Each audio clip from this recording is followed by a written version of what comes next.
And also you might have heard the message stating that this session will be recorded. So as I alluded to earlier on, our session today will have two segments.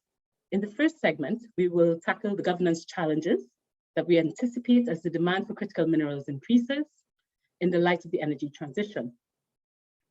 And just to provide some background on the importance and urgency of the topic today, the rising demand for the minerals that we've seen in the green technologies can trigger a surge in corruption that we have viewed in past commodity booms. Currently, however, corruption receives relatively limited attention from various critical mineral and green technology supply chain initiatives. Our session today brings together various stakeholders to discuss what kinds of integrity measures are crucial to preventing corruption in these mineral markets, including transparency in revenues, the affairs of state-owned enterprises, and beneficial ownership, and how such measures could be advanced. So in the first segment of the session, I want to ask our panelists to set the scene for us by discussing what governance challenges they anticipate in light of the energy transition. So let's jump right into it. Our first speaker is Alex Gillies from the Natural Resource Governance Institute. Alex, I see you on the screen. You've studied many cases of extractive sector corruption. As you look at the boom in the critical minerals sector, which is currently unfolding around the world, what are your greatest concerns regarding corruption and how it might harm stakeholders? Great, thank you very much, Gisela. It's really good to be here with you and everyone else today. So I want to quickly, as you say, set the scene and talk about why corruption risks are so high in critical mineral supply chains, the types of corruption we should be worried about, and also a little bit about what's at stake. So first, why are these corruption risks so high? Why are they so serious right now? The first big reason I see is that commodity booms have in the past tended to lead to surges in corruption. This is something that I looked at in great detail during the last oil boom. And what was clear then is that one of the drivers is that there's lots of money sloshing around. When prices are high, that increases the volume of rents available in the sector. And my very uneconomic way of thinking about rents is that this is money that's up for grabs, and it kind of creates very high incentives for corruption across public and private sector players. Another reason that corruption risks can be high during boom times is that there's heavy government involvement, heavy state involvement in the decision-making, in the governance of these sectors. And so the risk of them becoming politicized runs high. And then also during booms, there's kind of this frenzy of deal making. I was living in Nigeria when the oil boom the last oil boom got started in kind of 2008, 2009. And I remember going to kind of the big luxury hotel in Abuja and feeling the money in the air. Like all these people were coming from all over the world, looking to get a cut, looking to strike a deal and get in on this big commodity boom.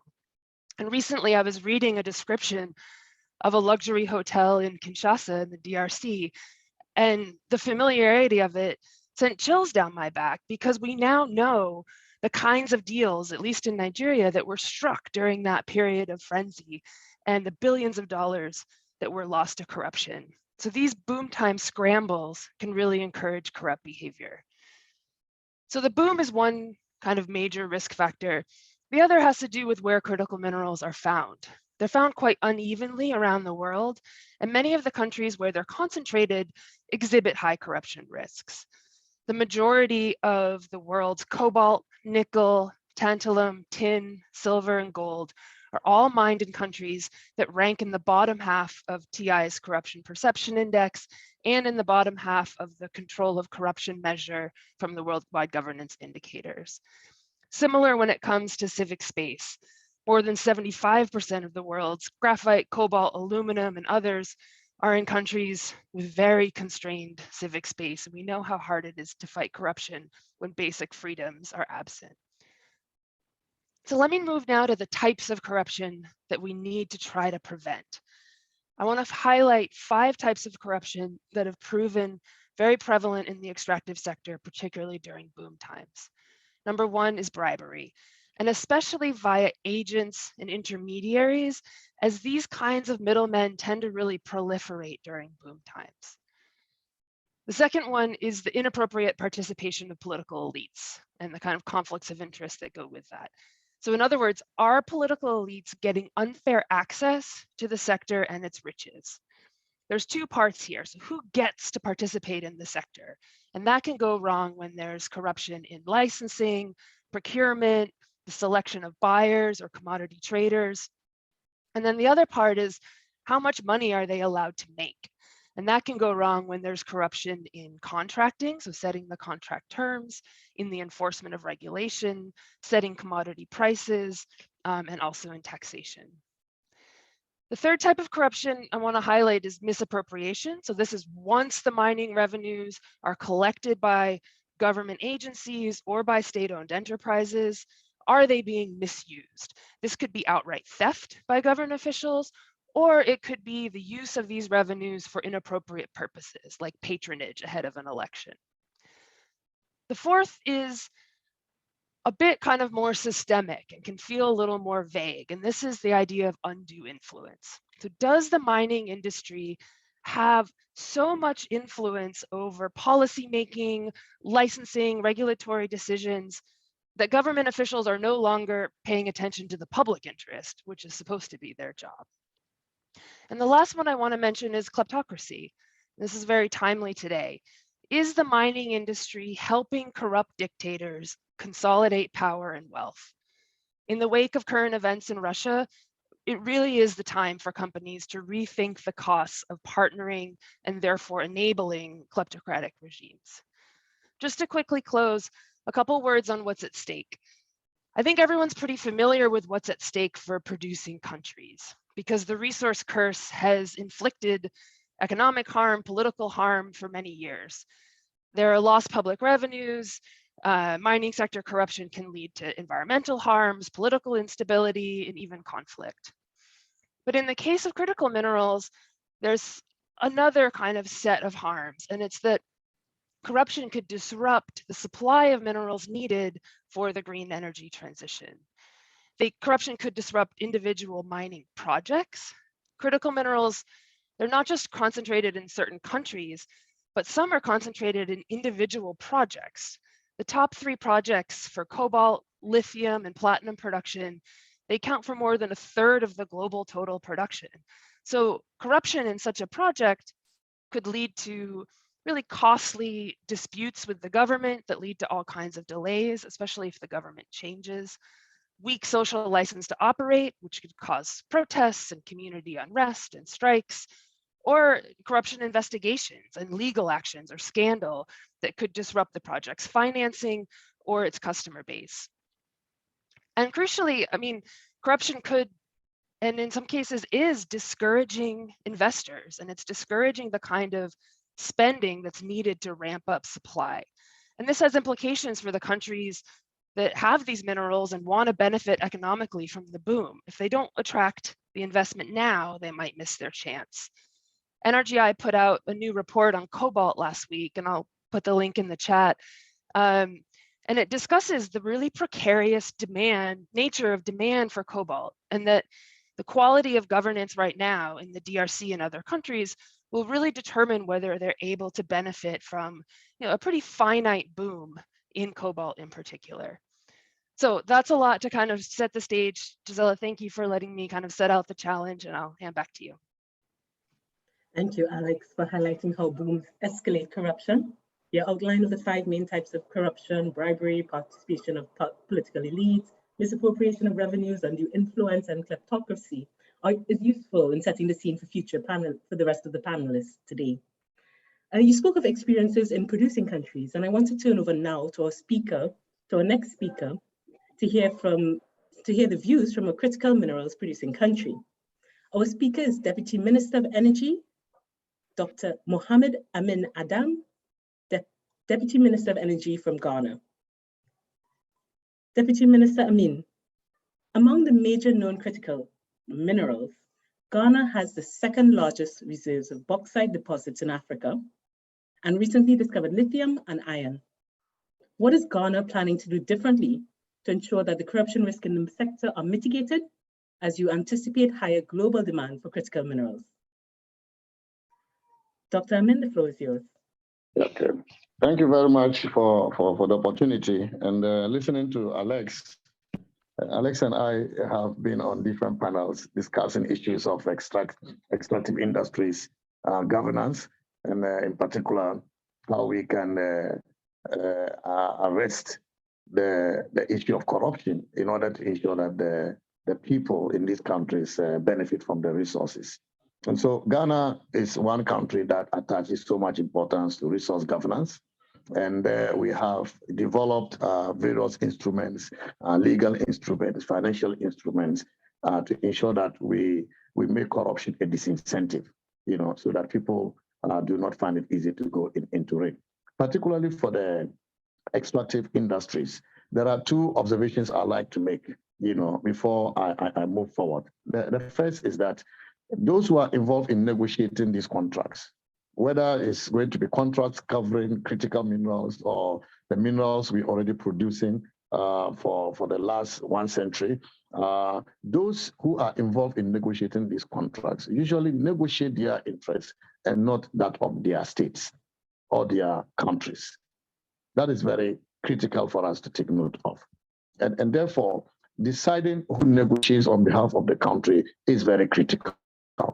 Number two, the contracts are long-term contracts. Most of them 20 years, 25 years, 30 years. And therefore, they extend beyond the political tenures of governments. And so whoever is involved today may not be driving direct benefit, but may be driving benefits when they are no longer in government because of the tenure of these contracts. And so if we have to check corruption in resource management, we need to be able to address these two issues. Because of the problem of lack of capacity, technical capacity, negotiation skills, the people who usually negotiate the contracts on behalf of the state are the same civil servants who are every day in touch with investors, undertaking administrative duties, interpersonal relationships have been built over time. They are the same people who are involved in negotiating contracts for the state. And this is why they negotiate their interests most of the time than those of the state interest. So should countries develop their internal capacity, or they should go out there and outsource the capacity when they have to negotiate set contracts, in order to ensure that the people who are negotiating are not the same people who every day are in direct contact, personal contacts with the investors. That has to be addressed. Then this issue about the long-term contracts extending beyond the political tenets of government, as I indicated, how do we address that? And this is why we need strong legislation that require people, even when they leave government, to continue to declare their assets. And so we need such laws so that they do not only declare their assets when they are seeking political office or when they are in office, but even when they leave office, we must be interested in making laws that will require them to also disclose their assets, because the benefits from these long-term contracts do not come when they are in government. They come when they have left government. Now, as we are moving towards critical minerals, and as you indicated, Ghana has discovered lithium. And we are interested in developing these resources for the benefit of our people. Two things that we need to take into consideration is that a number of investors have approached us because they want to take contracts, sign contracts with us to exploit, to look for these resources in commercial quantities and exploit them. We need to be very careful, and that is what we are discussing at the moment. Whoever is exploring for these resources, we are interested in the feasibility reports. We are interested in the exploration data, because it is at this stage that we will be able to determine the size of the resource. Once you cannot determine the size of the resource, and then you are only told when they are about to develop this and extract this resource, then you would have missed significantly the data that you would need to determine how much you will be getting from the extraction of that resource. And so the feasibility reports that are being conducted, the exploration data, we are following that seriously in order for us to predetermine what we should be expecting before the companies come to apply for officially to extract this resource. The second one is the cost of the exploration. The cost of exploration is very important, and we want to follow this cost right from the beginning. We are not going to wait until they have accumulated and then there is room for maneuvering. So these two critical, factors are so important for us at this stage, even before we sign a contract with any investor to come and look for more lithium and extract these resources. Our investment climate is good. As you know, Ghana is one of the destinations for mineral investors because our fiscals are good. They reward you for the investment that you make, and also they are very competitive at the continental level. In terms of the revenue that we generate from these resources, that is where also there could be corruption. And Alex put it right, because when we generate this revenue, we have to undertake development projects like hospitals, like roads. The contracting for these projects need to be transparent.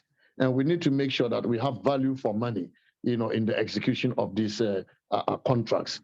But also critical for investors to be assured that Ghana is the right place is the fact that communities where extraction is taking place can rise against investors at any time if their interests or their well-being is not being pursued or protected.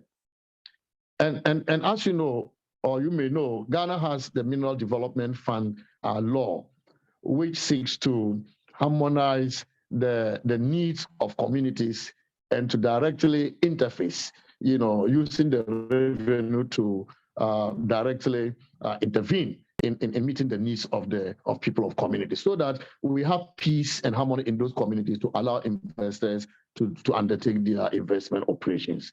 And so to this extent, I can say that Ghana's investment environment is good for lithium production, and therefore investors who want to come into Ghana should be rest assured that we will welcome them, but we will do proper due diligence.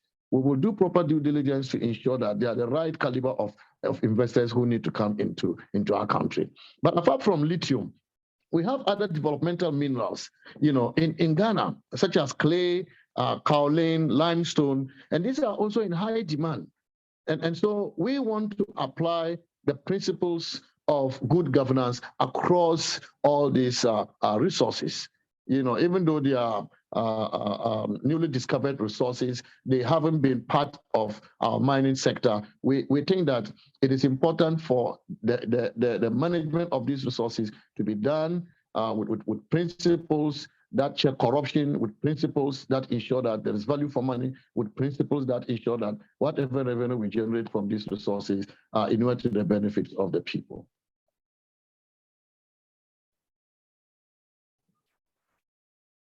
Thank you, Dr. Amin, for those perspectives on open contracting, from understanding the feasibility of exploiting the resources in the ground, determining credible partners in the development of these minerals, as well as the risk of the participation of politically exposed persons in the allocation of resources. We have invited another expert from a mineral producing country to further explain the impact of the expected boom in increasing corruption risk. Dr. Jean-Pierre Okenda, you are a well-known expert on mining issues in the Democratic Republic of Congo and extractive lead of resource matters.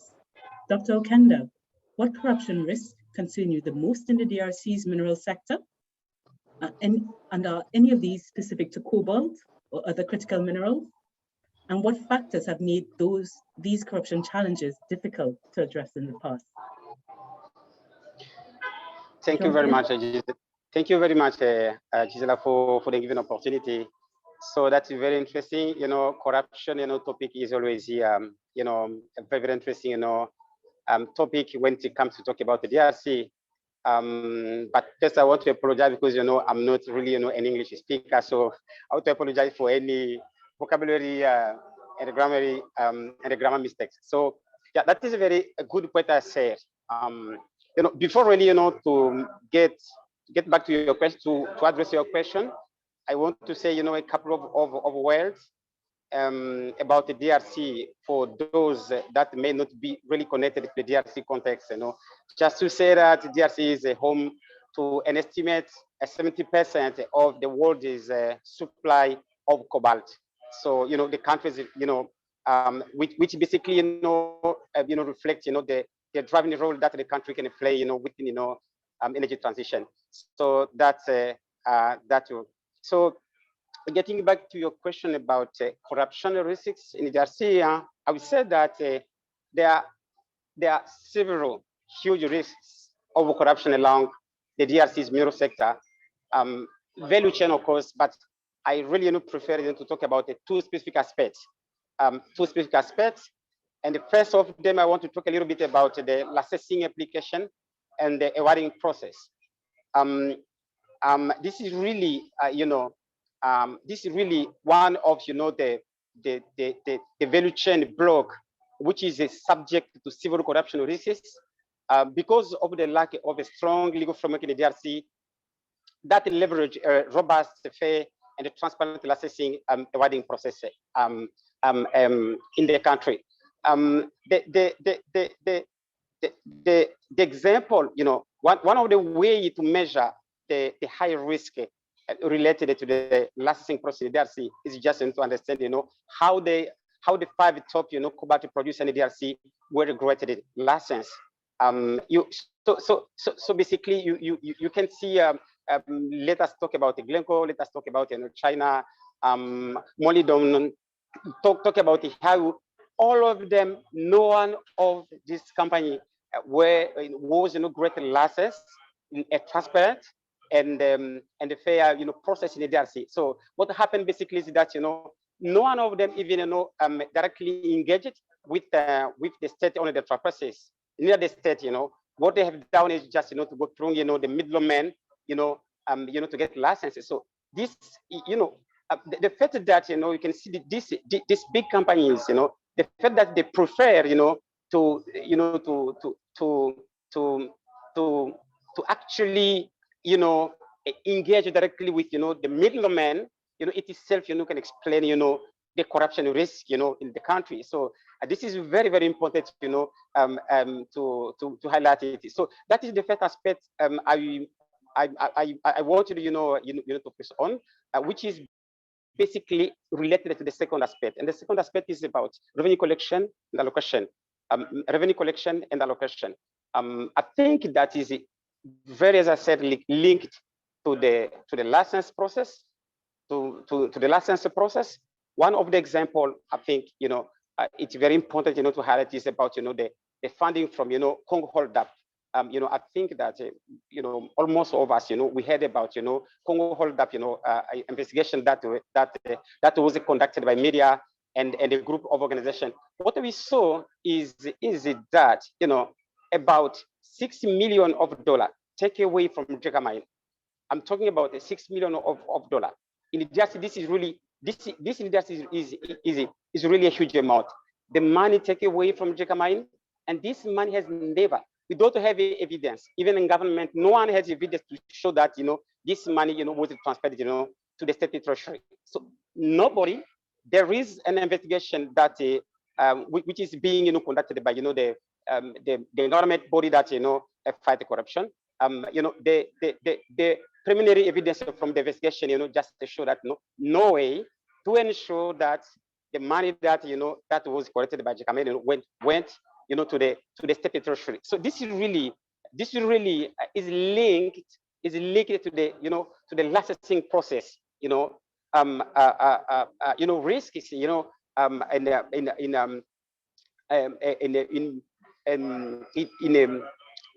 a DRC. The second example of a fact to share, related to revenue collection is there is a big agreement that was signed by government and the Chinese companies, basically which was supposed, a part of money was supposed, to fund infrastructure. So Congo hold up, investigation also, help us really to understand exactly what happened. We saw that, some huge amount of money that was supposed, to fund the infrastructure in the country went, to serve, private interests of politicians in power. So you can see, how far, countries, such as the DRC, are really, facing, corruption risks, and this was only, just to illustrate, to illustrate, the risks, corruption risks related to licensing process, as well as, revenue collection, and revenue collection and allocation. And the last point I want to, to share related to revenue collection, also to illustrate also, the risk of corruption. What happened is that, a part of royalties that all these companies, these big companies, are supposed to pay to the DRC. To date, this money is going, is going to Dan Getla. So I'm talking about it. Dan Getla is collecting about $300 per day from, royalties on each ton of cobalt extracted from DRC. So you see that is very, but in terms of corruption risks, the DRC is really very a huge issues. And to that, I will limit, I will close that. To that, even the multi-stakeholder, Eiti multi-stakeholder group, still struggling really effectively, to prove that, that money collected by JCAMID, which is basically, the most state is the prominent companies, that this money is going, to the state budget. So this is just to give you some, the overview of aspect, I could elaborate, moving from licensing process, revenue recognition, as well as other, value chain block. We see that, corruption, risks, they are really, allowing, value chain. So I will stop there. Thank you. Have no fear, Jean-Pierre. Your English is excellent. Your take, or rather your experience of the importance of transparency in assessing bids by extractive companies and in the awards of licensing and contract is well noted. And you gave practical examples to Alex's point on the potential misappropriation of revenues through state-owned enterprises, infrastructure deals, royalties, etc. I'd like to thank the panelists for your thoughtful insights.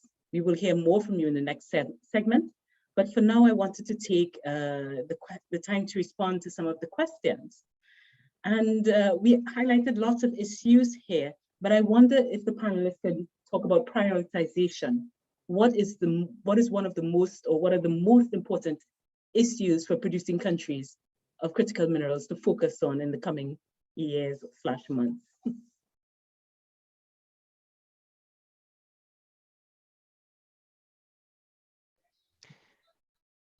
I can kick things off. I mean, I think it's a difficult question given the kind of variety of corruption schemes that we've seen. But I do think, picking up on comments from both of the other speakers, having higher standards for who gets to participate and profit from the mining sector. And so what kinds of public officials are allowed to participate, what kind of politically exposed persons are allowed to participate. I think that is, one of the challenges that we know is playing out right now, and where governments and companies, you need to do better, frankly, than they have in the past in kind of having higher standards in order to avoid conflicts of interest and revenue losses and other problems. So I would say that of who gets to profit off of this sector, especially when it comes to political elites. That's the top one for me. Thank you, Alex. Dr. Amin, Dr. Kenda. Yes, Yeah. I think that the negotiation of contracts for lithium is very critical, because as I've indicated earlier, the people who negotiate, we need to look at that. Also because we cannot apply the same attitude we have used over the last century in mineral agreement to lithium. I mean, because this is very critical, but it's also high value. And so we need to be able to acquire the skills that will ensure that we benefit more from this, particularly our people. But the second critical point for me is the licensing. Ghana does not apply open contracting in the mining sector.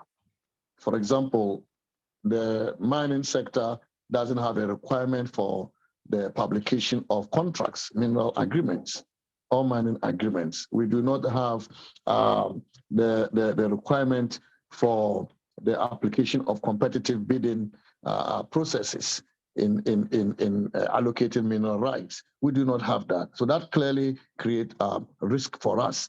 And this is why I think that apart from increasing our skills in order to generate more, citizens need to be also sensitized, and stakeholders, governance stakeholders need to be sensitized so that they can monitor the process closely to ensure that the interest of the country is protected. If you go to the oil and gas sector, we have these requirements for open and competitive bidding.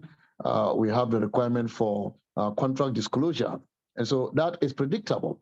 But the mining sector, where you do not have this requirement, it is unpredictable. And this is why I think that it would be good for government to sensitize people about what we want to do with the critical minerals, and then what process we are going to follow to sign contracts with investors so that the citizens can follow, civil society can follow, so the integrity of the process is protected. Thank you, Dr. Amin. And Jean-Pierre, I know you want, Dr. Okenda, I know you wanted to come in as well. And I know that contracts are public in the Democratic Republic of Congo, but any takes in terms of what should be prioritized as we move forward in the expectation of some commodity booms? Yeah, that is really interesting, your question. So what I will say about, let me just say, what I said, I agree that the GRC has been making some significant progress on contract disclosure aspect, but I think that is very important in terms of a priority now for the countries such as the DRC. I think is about we need to open now licensing and a contract negotiation. That is really, really important because the government just signed contract here with a settlement contract here with the delegate I can just tell you that actually today we are pushing to get a contract. We have information. We have some very critical information that the way that the contract this agreement was negotiated did not really fully benefit from government. So I think that we have been talking, addressing public debate around contract disclosure. We recognize that, but I think that now we have to shift a little bit really to shift to go in the beginning to ensure that license process, contract negotiation, is is open. So to ensure that all the key players, and when it comes to the DRC, we talk about the state on the SOE in the DRC, government, and investors, to ensure that everyone is open. I think that is very, very important. Why? Because a bad allocation, a bad allocation of a license, really, from our own experience, undermine, the efficient development of a project, of mineral resources as well as expected revenue. The example, I'm gonna close that. The example is in the DRC, we have almost 3 big projects, 3 big mining projects has been closing, but they have never paid profit in government. Can you imagine? Can you imagine? While they, while we're seeing, environmental and social damage. So just to say that I think this is the part of priority. The second, and I will close there, is about, revenue allocation, revenue collection, revenue allocation. Who benefits in revenue from, from cobalt, for example? Who effectively collect revenues? In the DRC, we have this sort of privatization of revenue collection. The revenue that is supposed to go to the state are going into to the individual, to private companies. This I think that really, I think from our perspective, that we know in terms of priority, I think we have really to focus on that. But of course, I know that Our country is, a typical case where we need, transparency, along, the mineral, along the mineral sector. But I think that these two aspects, from my perspective, they are really, requiring, much, attention. Thank you. Thank you, panelists, for those interventions. I see we also have a question, which international standards exist to reduce corruption in the space? And I think that's an excellent segue to the next segment of this session, where we will be discussing standards and practices that can reduce corruption risk. So this segment will be moderated by Alex. So Alex, I hand over to you. Thank you. Great, thanks, Gisela. I mean, I think we've gotten a really good taste of kind of what some of the challenges are and the urgency of addressing those challenges. The second part of discussion, we really want to focus on the more forward-looking measures of what will actually work, not just window dressing, but what have we learned about corruption and what helps fight corruption that would apply to the challenges we just heard about. We're going to bring in the rest of our speakers now and want to start with Jennifer Lewis, who is the Deputy Director for Programs of USAID's Anti-Corruption Task Force. It's been really great, Jen, to see the US government and USAID in particular prioritizing the fight against corruption. It's an incredibly welcome development. But with respect to critical minerals, what elements do you see are needed for anti-corruption to succeed? What are some of the most important standards or practices from your perspective at USAID? Over to you, Jen. Thank you. Thank you so much, Alex, and thank you to the entire panel for having me here today. It's such an important session on such a critical topic.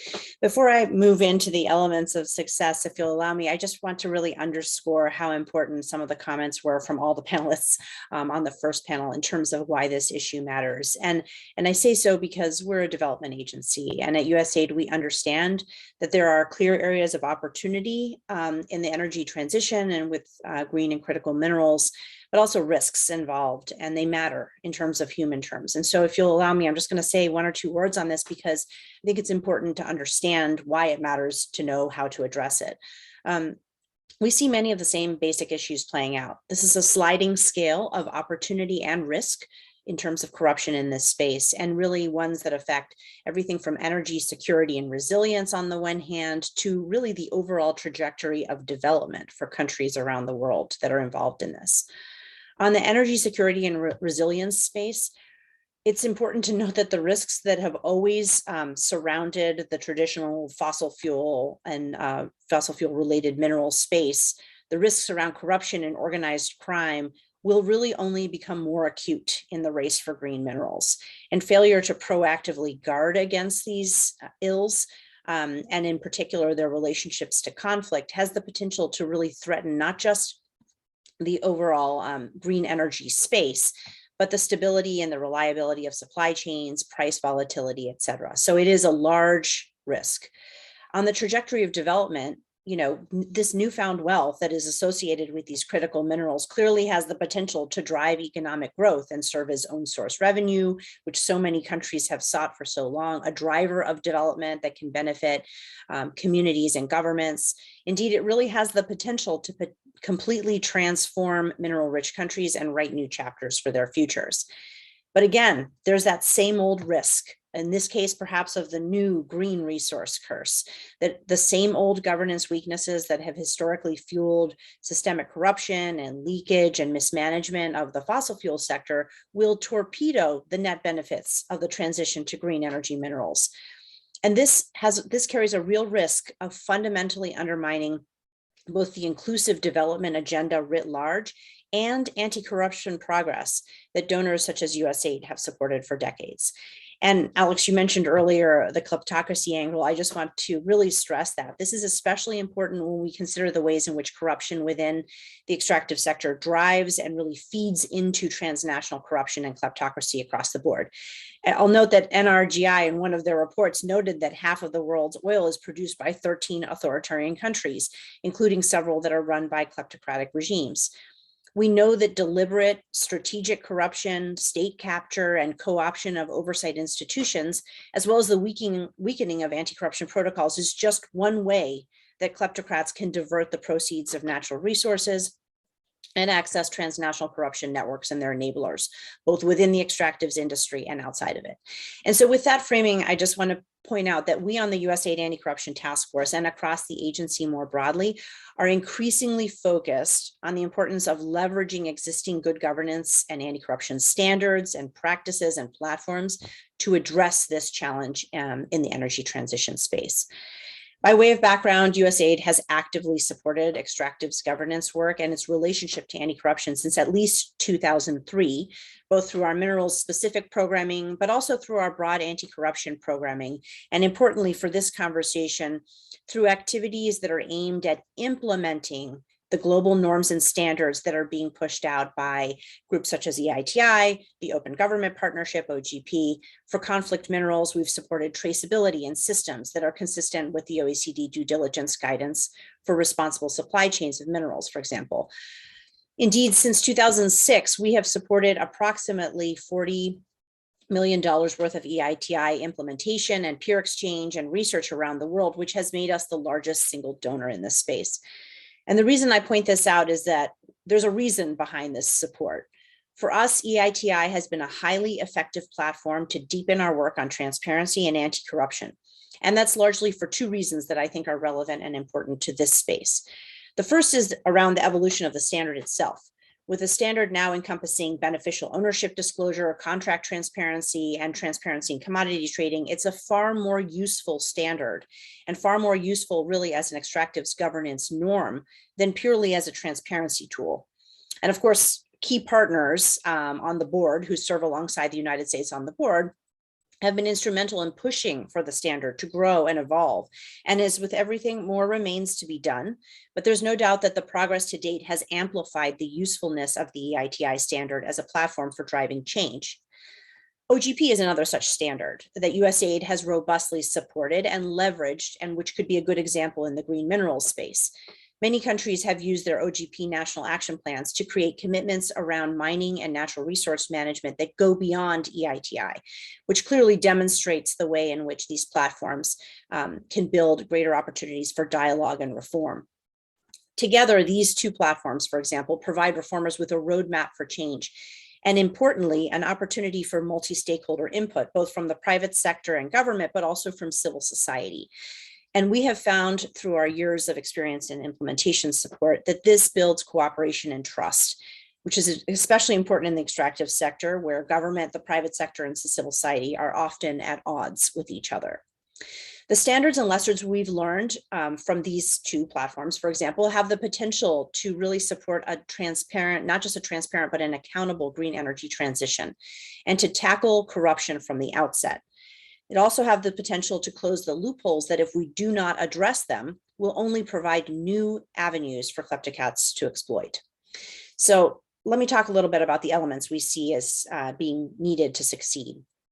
I'll just start out by noting that there is much to be brought in from the emerging consensus on anti-corruption, a consensus that exists within the United States government now, very excited about that, but also a consensus that exists more globally and which we're seeing play out with the global outrage in terms of the scope and scale of corruption and kleptocracy, what we are seeing play out in real time in terms of the Ukraine scenario. News that has broken news cycles, fueled new conflicts, a consensus, I will add, that may not have existed even 6 weeks ago before the seizing of jets and yachts and the real estate of kleptocrats, many of whom have made their ill-gotten fortunes in the extractives industry, before all of that morphed from, the dreams of those of us in anti-corruption to reality. We cannot squander this moment. Indeed, we must seize it and take action in this new and emerging space. And so the first element we need is support for and continued evolution of these shared standards. We have an opportunity to do with the green energy transition something we were never able to do with the fossil fuel boom, which is to incorporate anti-corruption considerations and safeguards and preventative measures from the outset. As a baseline, we should be seeking to leverage existing industry standards and practices, such as those pioneered by EITI and beneficial ownership, but also to marry them with longstanding anti-corruption norms and approaches, such as public procurement reform, strengthening audit and oversight and investigation and enforcement institutions, and improving civil society and media monitoring, all to prevent the risk outcomes that I laid out earlier. And we need to push the envelope even further, where while the general corruption risks within the energy transition are relatively well known, we need to fortify our data and evidence in this space. We need to uncover what we do not know. We need to test and pilot how our existing standards and approaches need to shift and adapt. What new actors and opportunities and processes might be exploited for corruption in the green mineral space, and how can we get ahead of that? How can we move past pure transparency and disclosure measures, which, while they're important, do not get to the real accountability that needs to happen? And how do our existing standards and platforms need to evolve to remain relevant in the green energy challenge? The second element we need is concerted and collective action. And as we're doing this in the broader anti-corruption space, we need to support not just collective policy dialogue and commitment, but action. We need to seize this outrage and interest we're seeing around kleptocracy, when we need to push a critical mass of producing countries to undertake important anti-corruption prevention and response measures, such as adopting beneficial ownership and transparency requirements, but also closing tax loopholes, promoting open data, open contracting, enhancing audit oversight. We simply cannot provide new avenues for corrupt actors and kleptocrats to exploit in this space. And as we are trying to do in the anti-corruption space more generally, we need to take a holistic, whole of supply chain approach to ensuring transparency and accountability at every step. And then the final element, and then I'll stop, is that we need to bring more partners into this fight. We know that fighting corruption is an all hands on deck activity, and preventing it in the green energy space will be no less of a collective effort. In addition to government partners who are willing to implement these ambitious global standards, we need the increased involvement of both producers, processors, manufacturers, in mining investments and standard setting. We need greater awareness about the need to counter corruption in this space and promote new modalities for partnership. And this is yet another area where standards such as EITI can be of use in terms of that partnership model.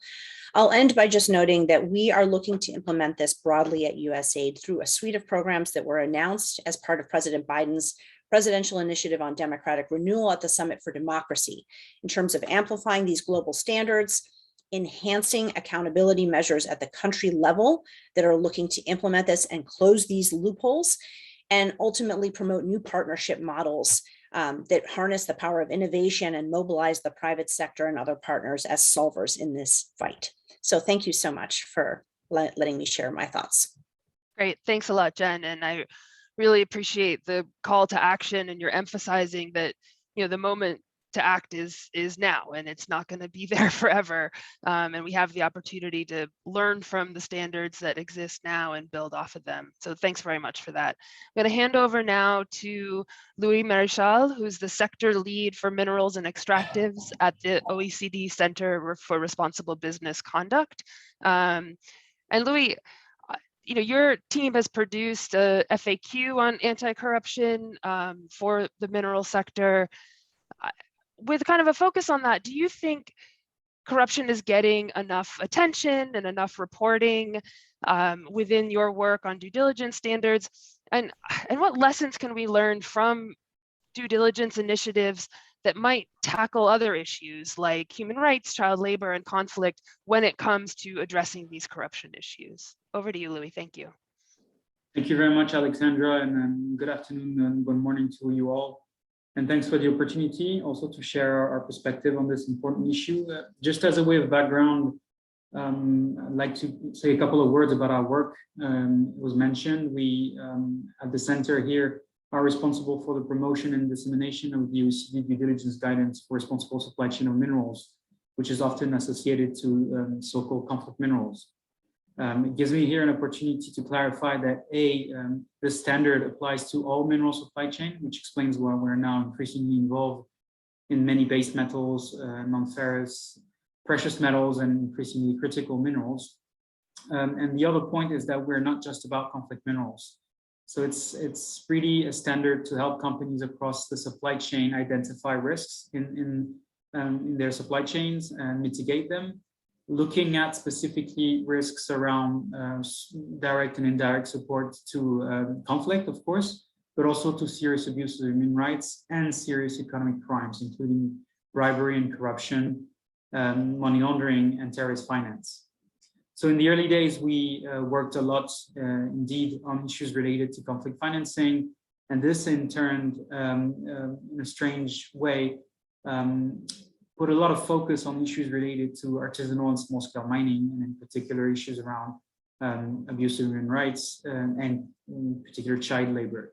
But over time, we came to realize that there was a big elephant in the room that was really never discussed in any of our discussion nor our forums, and that was the issue of corruption affecting extractives.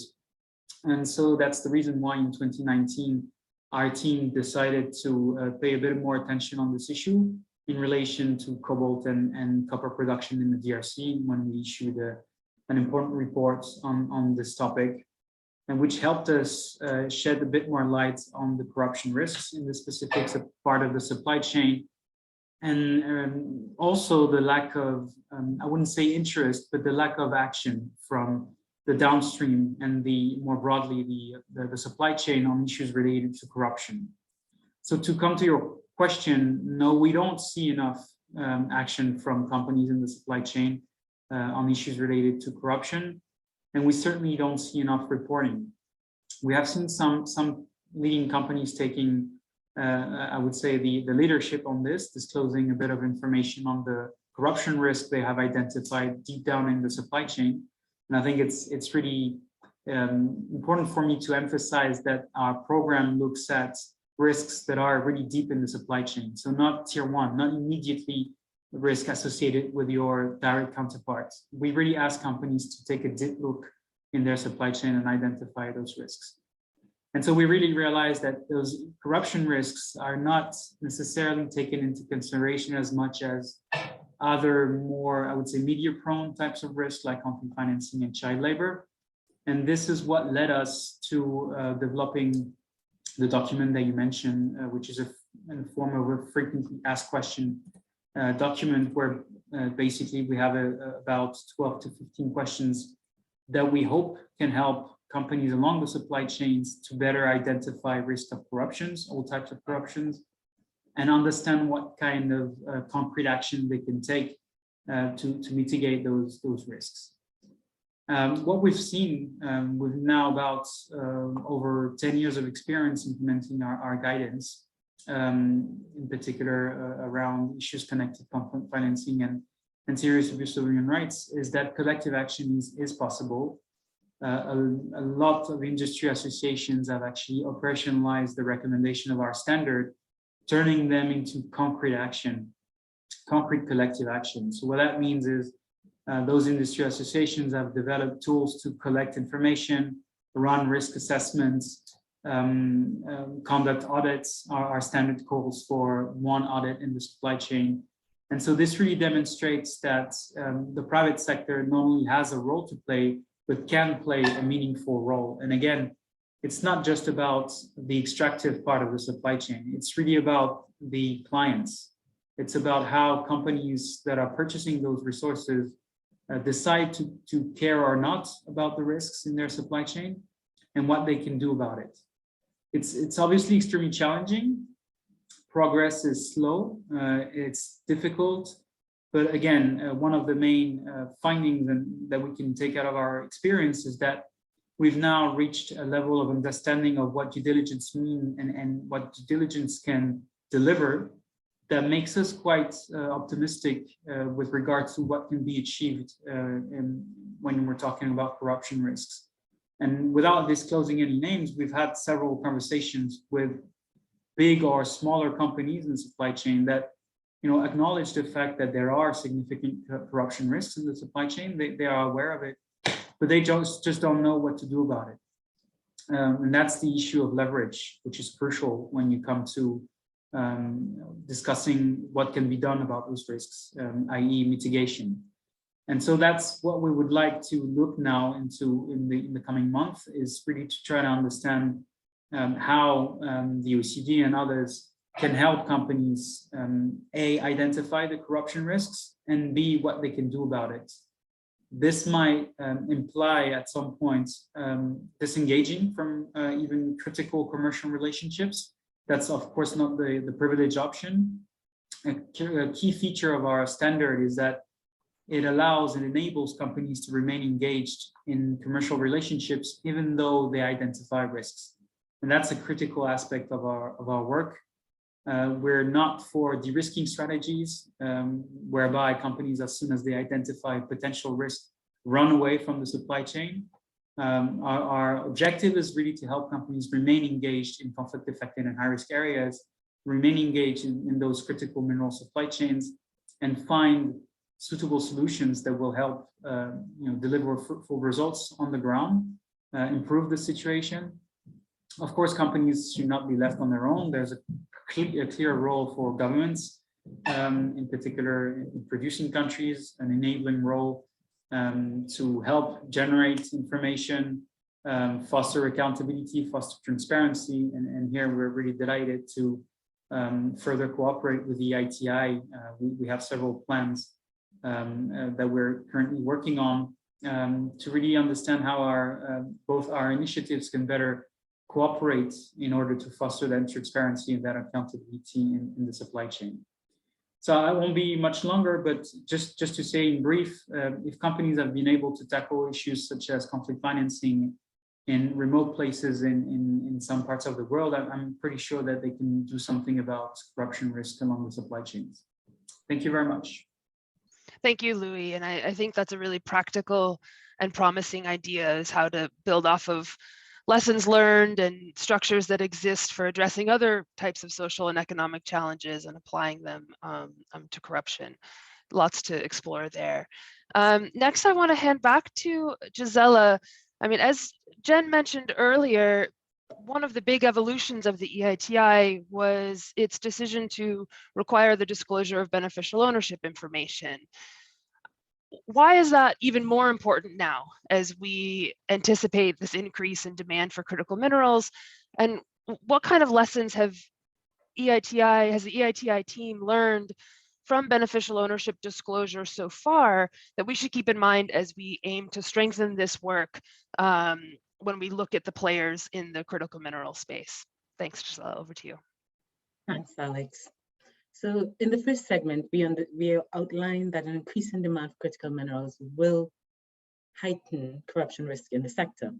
And this means now more than ever, a strict scrutiny of the identities of the individuals or the real natural persons behind companies producing critical minerals is quite important. The EITI and open ownership, through our opening extractives programs, we are looking at the importance of beneficial ownership transparency in the context of the energy transition. We discussed this in detail in a publication that we are launching today, and I hope you will consult at your leisure. We'll share a link in the chat. But let me share some key points from that study. We need to address the social and governance aspects of the transition. Information on company ownership is a tool that governments can use to help ensure that the trust of citizens is maintained and that there's enough oversight of the huge investments involved in the transition. We should be mindful that this boom might incentivize a lowering of governance standards to attract investors. You mentioned this, and it could also attract, and Dr. Amin, you mentioned that it could also attract unscrupulous actors. Politically exposed persons can take advantage of the boom in investments to gain access to new business opportunities despite conflicts of interest. Beneficial ownership transparency can help mitigate these risks by enabling access to reliable information about the individuals investing and those benefiting from the resources. From our experience, beneficial ownership transparency addresses governance risk in various stages of the value chain. So at the licensing and contracting stage, beneficial ownership transparency helps detect conflicts of interest in the allocation of licenses. Jean-Pierre, you mentioned this, the allocation of licenses linked to critical minerals, and they also help manage operational and reputational risk in licensing. At the production and processing phase, it improves due diligence in managing supply chain risk. Louis, you spoke to this. It also deters corruption and increases competition in procurement at various stages in large projects. In terms of payments of revenues, beneficial ownership transparency flags potential use of shell companies, which may facilitate tax evasion and money laundering. It also allows tax authorities to have a more complete picture of taxpayers' affairs and enhances domestic resource mobilization. And let me just conclude with a couple of recommendations from the study. For governments, we recommend that they require and publish beneficial ownership for extractive companies and companies along the clean energy value chains while adopting the beneficial ownership data standards. These data standards enable the collection of reliable, interoperable data that helps in detecting fraud. Government should also accelerate the widespread use of beneficial ownership data. I mean, if it's collected and it's not used, it's not very helpful. So we need to accelerate the use of beneficial ownership data in facilitating the detection of fraud. We again recommend that governments consider adopting reporting obligations for politically exposed persons in line with the requirements of the Eiti standard.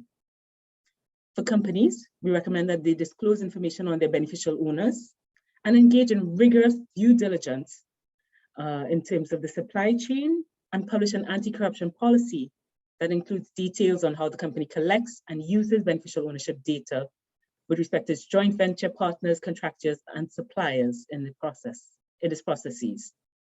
For civil society, we recommend that you use the data to perform cross-border investigations into the investments of politically exposed persons and actors in both producer and consumer countries.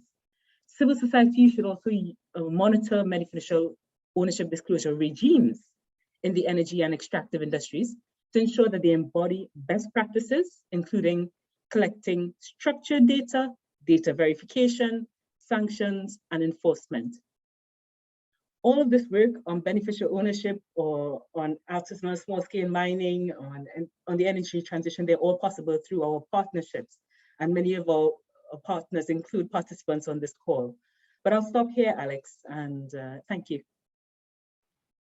Great, thank you, Gisela.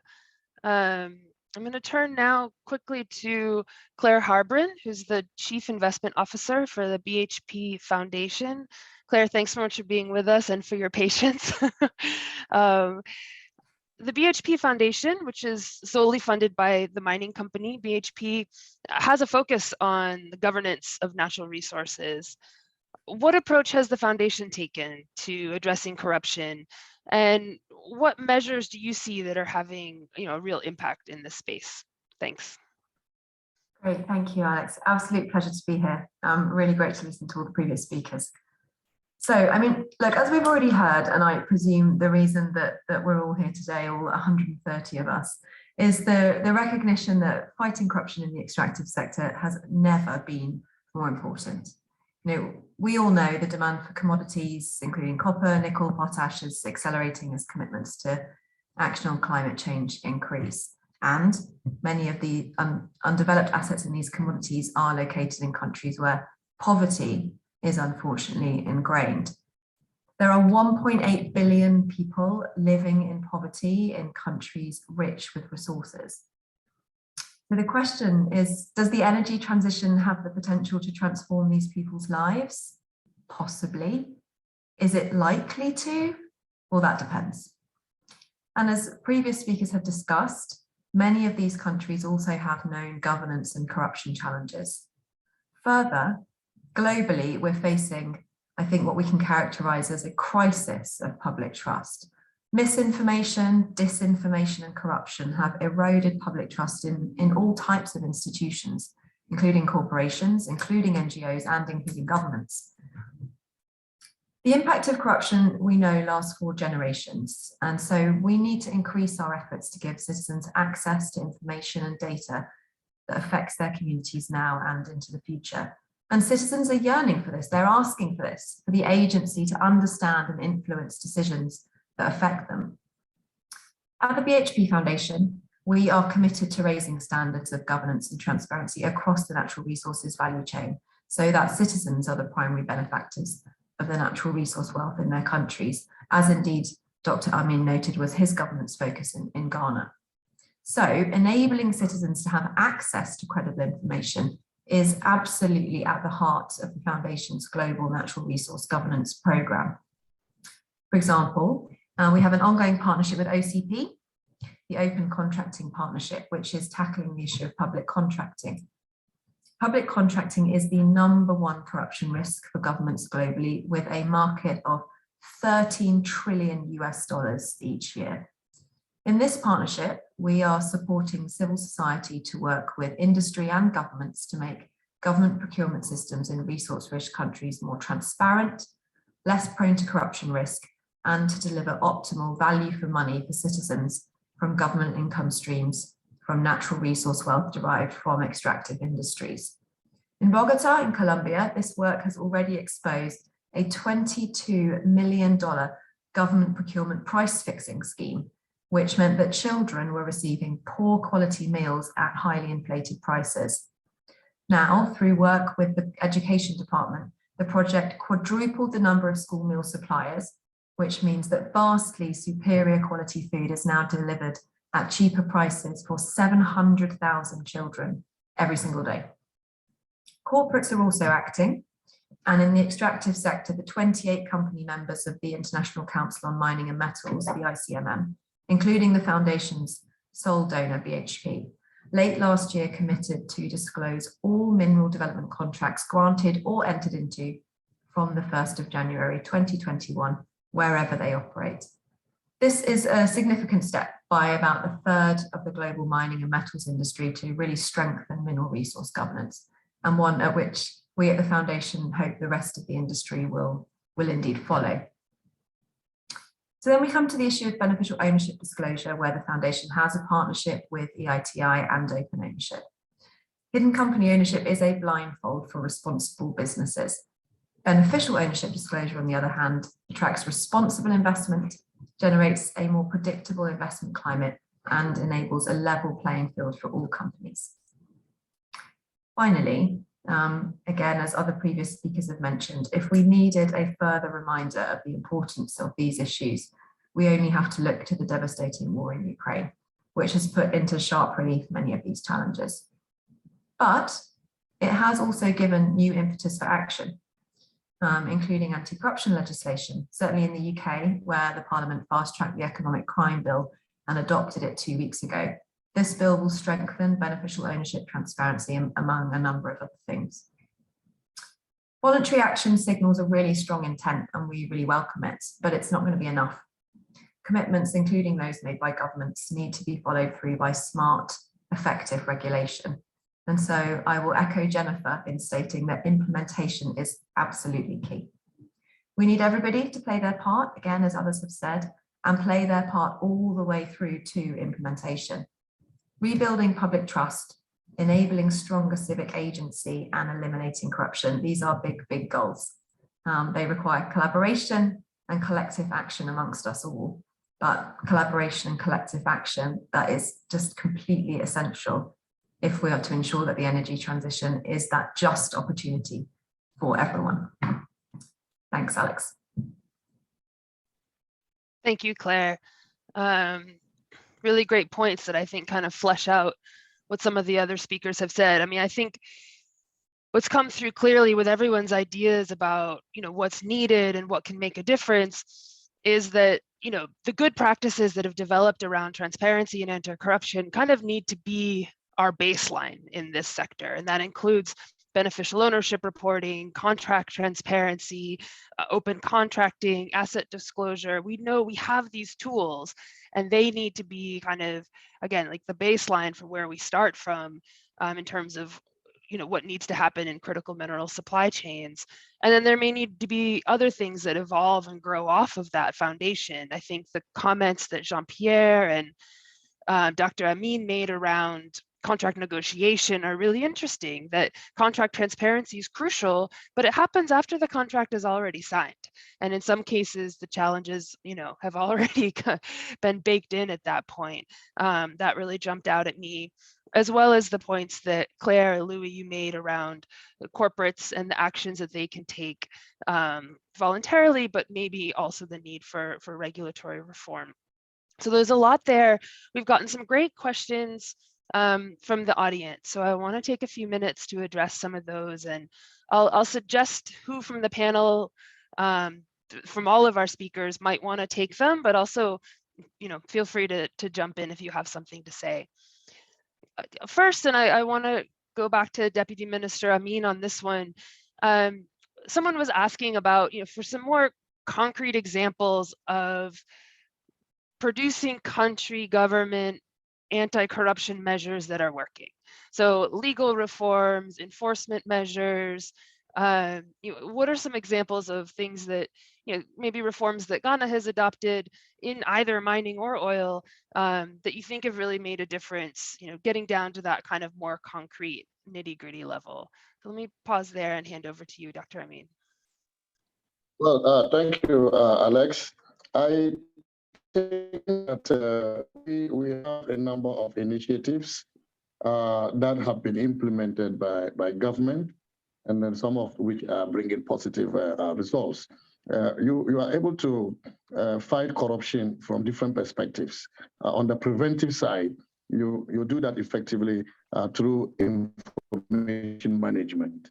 And to that extent, Ghana has done a lot and achieved so much. One of the processes involved is the EITI processes, so that even though we do not have requirements for disclosure of mining agreements, through the EITI process, information relating to beneficial owners, information relating to production volumes, and then the revenue that we are generating are published through the EITI report. So somehow the EITI process balances the risk associated with lack of transparency through contract disclosure and through open and competitive bidding. We also have the right to information legislation, which is working. And a number of Ghanaians have applied to the Right to Information Commissioner, for information from the mining sector and from other critical sector of government. And they have had to provide the information.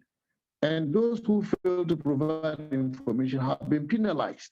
They have been charged by the Right to Information Commission to pay various sums of money to the state, and in some cases to the applicants for the information. And so that is working very well. And I can tell you, every public official is very alert that they may be calling on him to provide information once a citizen requests for that information through the use of the Right to Information law.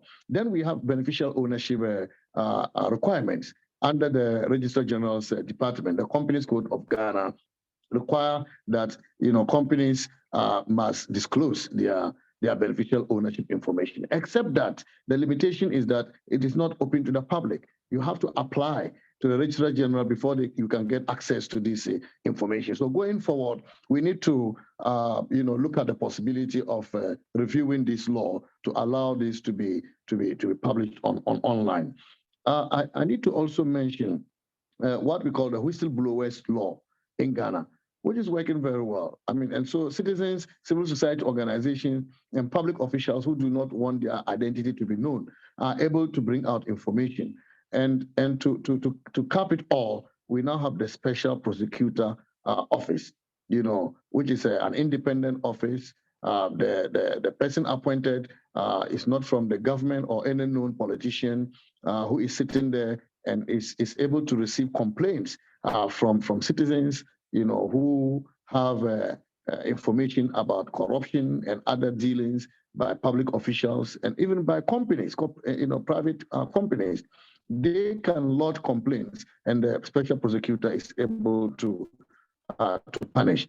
But what I want to say finally is that the ownership or participation structure in Ghana, as far as the mining sector is concerned, raises more concerns that we need to be looking at.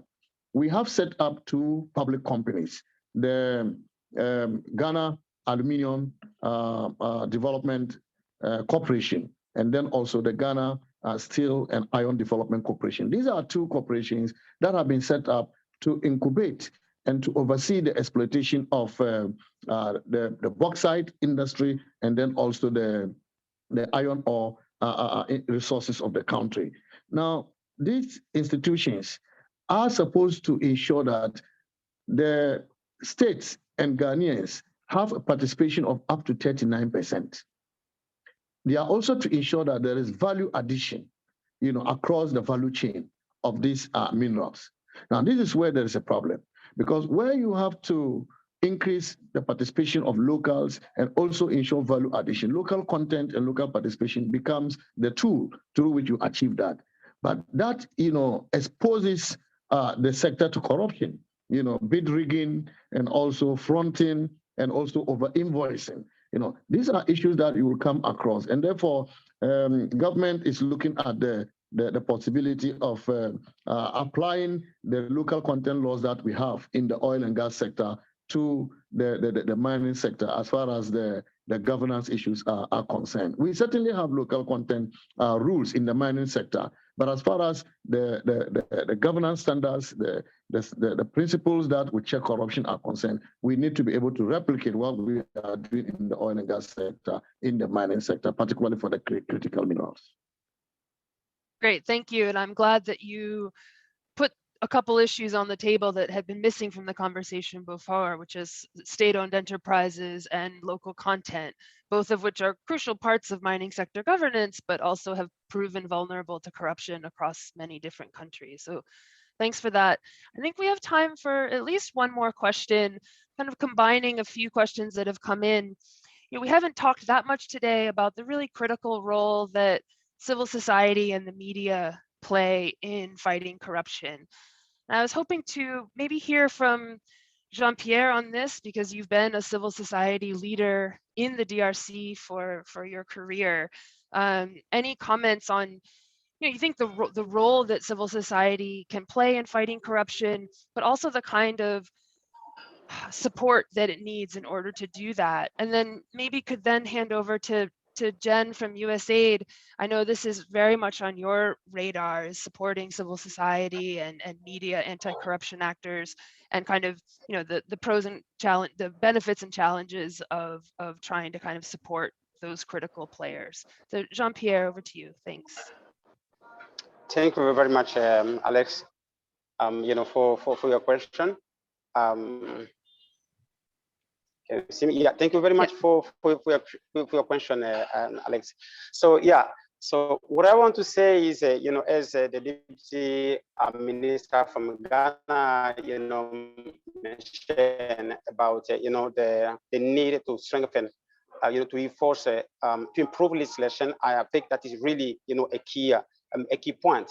But what I want to add on that is that, yeah, improving law is good. And maybe, the first step, because, all we need, to have, some legal tools, to ensure that, citizens, engage. But from my experience in the DRC, we advocated in the DRC during the 2018 mining revision law in the DRC. One of the advocacy topics from our organization, civil society leaders, was to get, the inclusion into the mining code of a mandatory requirement that called for, the bid, for the bid process. So what we have seen is that, since 2018 to date, nothing has been done in pairs. You see, so I want really, to emphasize is that strengthening legislation is very good, but enforcement is another aspect that should be really, in which I think that we only need to ensure that when we adopt a standard, it can be standard, it can be, legislation. It's very important to pay attention that we put in place, tools and give citizen possibility to ensure, the enforcement of the law. So that is really, a general comment, from what I heard. So now getting into the civil society organization, if, for example, let's just talk in the case of the DRC. If we want to improve legislation, and I agree that we need it, I think that, the improvement should also focus on, increasing role of civil society organization as well as media. So that is very important. So that's only the issue of, improving legislation. Now we know that the governance is very weak in the country such as, in the country such as DRC. I told you that we have some very important provisions into the mining law, but the enforcement issue. So I think that we should really when really doing our best, to improve, the legal framework, to ensure that we provide an opportunity for citizens, to increase, citizen, civil society organization as well as media, participation. That is very, very key aspect. So, yeah, I have another comment related to the standards, but maybe I have to stop that. I have a lot to say on that. I don't know, we have much time, but I need to say, something, and let me. Super quick. Thank you. Let me just, 1 minute. This is really, a general comment about, standards, because when you talk about developing the standards, what we have been saying is that, and this is really, the weaknesses of, the global standards, is that we are designing standards in the way of engaging stakeholders at the global level and less at the country level. So you see, at the domestic level. This is really, I think that, we all agree that corruption is a crossing issue. We know that we need, to take, we need, to adopt a holistic, approach. That means that we need at the same time, engaging, taking, adopting standards that enable to engage at the global level while also pushing, while engaging at the domestic level. I think that is really, the last comment I make. I have a lot to say, but I have to close. I have to pause that. Thank you. No, that's a crucial one, though. Jen, your thoughts on the civil society question? Sure, I'll try to be brief. I mean, civil society and media, I'll say, are essential actors in the fight. They're essential actors in the fight against corruption. I mean, this is not a problem that can be solved just by governments, and it cannot be solved in this space just by governments and the private sector.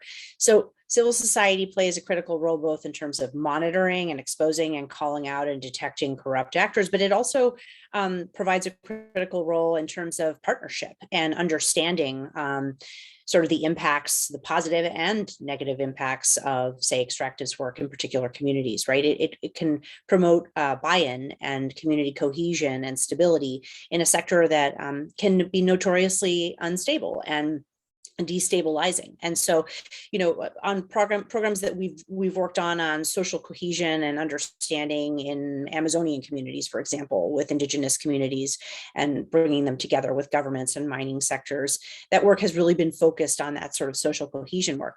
But let's be clear that a real role for them too is to speak truth to power and to bring accountability right to the fore. Many of our civil society partners have been pushing for transparency, the kinds of norms we've talked about, open contracting, open ownership, beneficial ownership, right? That's critical. You need that information out there or civil society cannot do their job. And so that's a key constraint. When government is not implementing those standards, when there are not protections in place for government officials who may be trying to disclose information, when there are security concerns, as there are in many places in Latin America, for example, where officials don't want to disclose the information they have. Companies have trouble disclosing information. You need that kind of legal and regulatory protective environment, enabling environment for civil society to do their job. But at the end of the day, they also need that independence to come in and say and scrutinize, look at budgets and look at concession information and licensing information, right?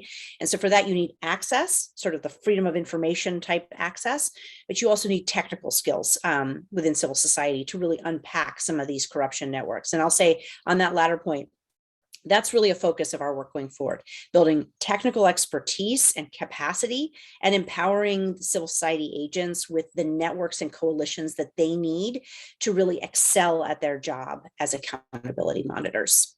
Thanks.